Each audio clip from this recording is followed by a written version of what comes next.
It is 6:45 a.m. on day 2. We're making our way across. We spent all day yesterday making our way across Texas, and got into Oklahoma. Gosh, I'm not awake yet. Got into New Mexico last night. Came to this Rockhound State Park, which, if you look on the POTA website, has only been activated a few times. The highest activator has like 650 contacts. I think there's 6 or 8 or something like that activations. I don't remember right now the exact number. We're like, oh wow, hadn't been activated very much. Well, one of the reasons might be all of the stinking RFI coming out of that pole that they put 3 ham radio operators into a park, and they put us next to the stinking transformer, RFI City. They need to put a sign up in this field right here that says RFI City. Instead, they put something that said Desert Botanical Garden Entrance. What it should say is RFI City Entrance. We're about 5 hours from Charlie. I'm wearing this t-shirt again. I told you I was going to wear the same shirt again today.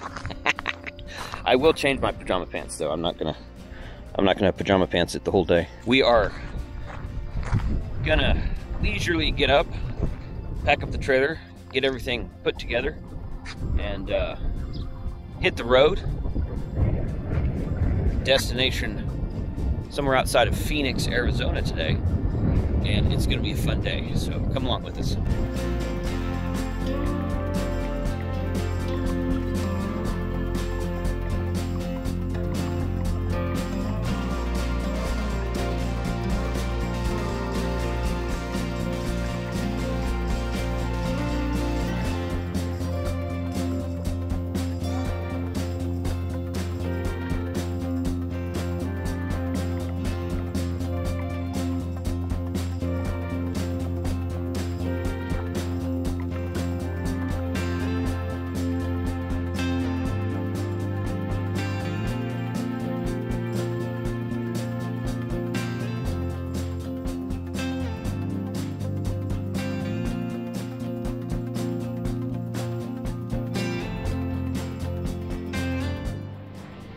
When in New Mexico,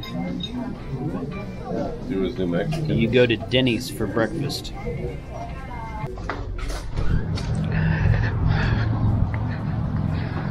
That was enough of that.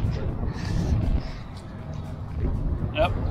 It's a New Mexico institution, apparently. But hey, look at the Plymouth. Sport Fury. Wow. Neat.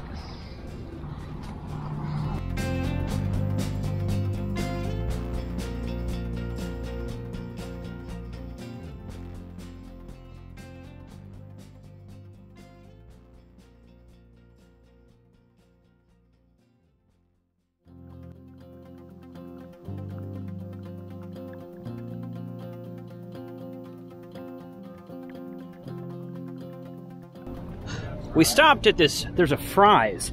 The only Fry's I know is an electronics store, but there's a Fry's grocery store, and there's quite a few of them here in Tempe, Arizona. And Mike and Frank went inside, and while they were inside, that happened. Long story short, it looks like I blew one of my cooling hoses. That one runs from the bottom radiator hose back to either the transmission or the oil cooler, I don't know which one. So now I've got a tow truck coming for the truck. I've got the trailer unhooked. Charlie knows a guy, NJ7 Victor, Red 7RF, Charlie, he knows a guy in his neighborhood who does repairs, who says he can look at it today. Hopefully if it's just a hose, it's a quick fix. And then some other friend of his is coming to get my trailer. So life is fun. It, you know, the first thing I thought of, here's how much of a sucker I am. The first thing I thought of when this happened was, oh, I gotta get this on video. That's the first thing I thought of. So, I don't know. Hey! Hey, my name's Mike, by the way. What size good to meet you, Bob. Trailer hitch ball do you have? It's the because he only has a 2-inch right now. No, it's not a 2-inch. It's like the 2 and 3/18, 3/16, whatever it is. Well, we got the truck fixed. So special thanks to Charlie, Red 7RF NJ7 Victor, November Juliet 7 Victor. His friend who lives close by, just a couple streets over in his neighborhood, looked at this, got the part, got it installed, and charged me a pretty reasonable fee.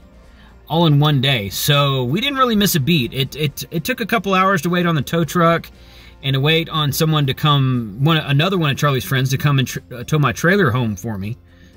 Trailer back to Charlie's house, I should say.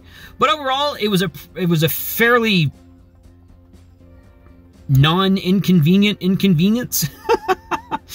You know what? If that's the only breakdown we have, I will be quite happy. So this is day 2. We're going to chill out here at Charlie's tonight. We get up in the morning to go to drive to the Grand Canyon. It's about a 4-hour drive, something like that. We'll probably take some time. I think we've got some hills to go over, and we've got a park along the way that we're going to actually stop and activate. So we're gonna take our time to get up there as well. And then day 3 will be that travel and headed to the park and doing some operating and meeting up with K6RK, Javi, forget Javi's call sign right now, and a couple other guys up here at Grand Canyon. So 73 guys, thank you for watching.